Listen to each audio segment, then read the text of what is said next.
২০২৫ সালের সংশোধিত গণপ্রতিনিধিত্ব আদেশ এবং নির্বাচনী আচরণ বিধিমালা অনুযায়ী নির্বাচনে ভোটারকে কোনো প্রার্থী বা তার সমর্থক যদি নির্বাচনী প্রচারণায় ধর্মীয় প্রলোভন, আল্লাহর গজব বা ধর্মীয় অভিশাপের ভয় দেখানো বা ধর্মীয় পুরস্কারের প্রতিশ্রুতি যেমন ওমরা করানোর প্রতিশ্রুতি, হাশরের ময়দানে দাঁড়িপাল্লা ছাড়া অন্য কিছু না থাকা, ইসলামের পক্ষের প্রতীক বা ব্যক্তিকে ভোট না দিলে ঈমান না থাকা বা বেহেশতের টিকিট দেওয়াকে অনুচিত প্রভাব হিসেবে গণ্য করা, অর্থাৎ ধর্মীয় অনুভূতি ব্যবহার করে ভোট চাওয়া কঠোর শাস্তিযোগ্য অপরাধ।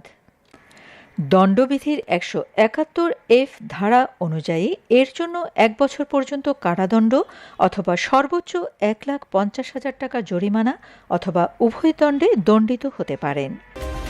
প্রসঙ্গত, মসজিদ, মন্দির, গির্জা বা অন্য কোনো উপাসনালয়ে নির্বাচনী প্রচারণা চালানো বা রাজনৈতিক সভা করা সম্পূর্ণ নিষিদ্ধ। এটি লঙ্ঘন করলে একইভাবে কারাদণ্ড বা জরিমানার মুখোমুখি হতে হবে। অপরাধ গুরুতর হলে আরপিও এর ৯১ অনুচ্ছেদ অনুযায়ী সংশ্লিষ্ট প্রার্থীর প্রার্থিতা সরাসরি বাতিল করতে পারে। এছাড়া পরবর্তী কোনো নির্বাচনে অংশ নেওয়ায় অযোগ্য হতে পারেন।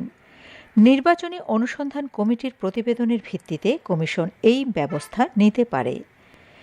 এই ধরনের অনিয়ম তদন্তের জন্য নির্বাচন কমিশন সারা দেশে ৩০০টি নির্বাচনী অনুসন্ধান কমিটি গঠন করেছে, কিন্তু রহস্যজনকভাবে নির্বাচন কমিশন দৃশ্যমান কোনো পদক্ষেপ গ্রহণ করেনি।